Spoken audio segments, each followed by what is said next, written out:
Good tidings, ladies and gentlemen of the Lodge, and welcome back. Today we're serving up another Kingdom Hearts video that will dive us back into the Foretellers to explore their characters further so that we can have an idea of what lies ahead for us in the Kingdom Hearts series. For those of you not familiar with the channel, I did an entire series called The Sins of the Foretellers, where I dove into each individual Foreteller and observed at what points they were guilty of committing the sin they were named after. However, the Foretellers aren't just evil sinners. I think part of what makes their characters so compelling is that they all kind of exist in this moral gray area, for the most part. Speaking of moral gray areas, for every deadly sin, there is an existing corresponding virtue. For example, our girl Ava here is named after the Latin word for greed, known as Avaritia. The corresponding virtue to greed is charity. And I'm here today to show you that as greedy as Ava may have been when it came to the nature of her role requiring her to gather the Keyblade Wielders with the most potential, as well as her own personal desires which led her to rash decision making, she was equally, if not more charitable on the other end. Before moving forward, let's make sure we have a sound understanding of charity. Simply put, the practice of charity means the voluntary giving of help to those in need. On top of this definition, the virtue charity, which runs parallel to greed, is often characterized through benevolence, will, generosity, and sacrifice. Glossing over Ava's story shows us many examples of this, which might explain why the character seems to be so likable among the fanbase. But before we move forward, you might take note that some of the scenes used as examples in this video for charity were also used as examples of greed in my previous video. I believe this speaks to the moral gray area I mentioned before, and shows just how intertwined sin and virtue really are. So we are going to go one by one through these characterizations and show you exactly at what point Ava acted them out.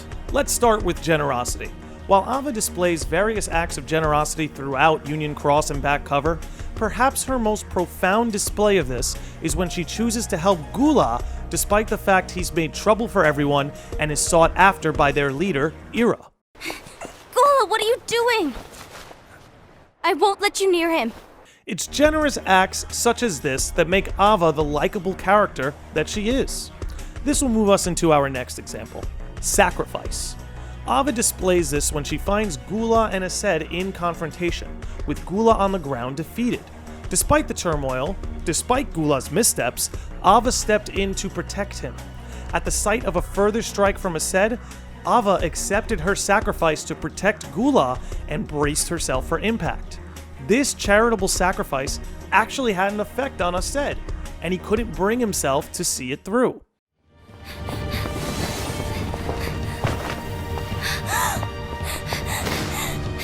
Please stop!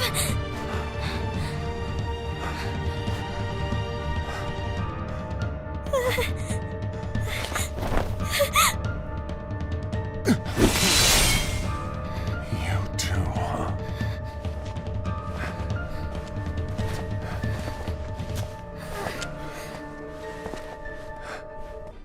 It's these acts of charity and selflessness that really give shape to Ava's character. Next, we have the characteristic of will.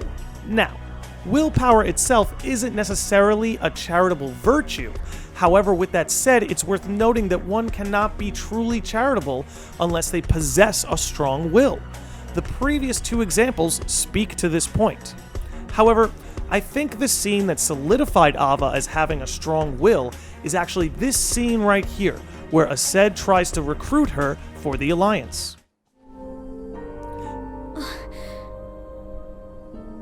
I want to follow the Master's teachings. Imagine you're as young as Ava is, and a man as abrasive and aggressive as Aced tries to pressure you into joining an alliance against your master's wishes. Seeing Ava commit to her personal values was a sheer act of willpower, and for me, it made the character infinitely more likable. Lastly, and perhaps most importantly, we have benevolence. I believe it's Ava's benevolence that is at the root of the role bestowed to her by the Master. That role being, don't get involved in any battles. Forget the notion of unions. Find Keyblade Wielders with potential and create an entirely separate organization. Then, like the seeds of a dandelion, let them fly to another world. They will keep the light alive. Interestingly enough, I believe it's Ava's capability of benevolence that's being referenced when the Master says, Ava, you're the only person for this. And while there are several examples of Ava's benevolence, some in which we have already mentioned, to bring it full circle, we see Ava's benevolence displayed when making her speech to her fellow Keyblade Wielders right before the start of the war. It's her very benevolence that has her carrying the weight of her role with a heavy heart, as it must be painful to her that not everyone can be saved. But that just about wraps it up. What do you guys think of Ava and her charity?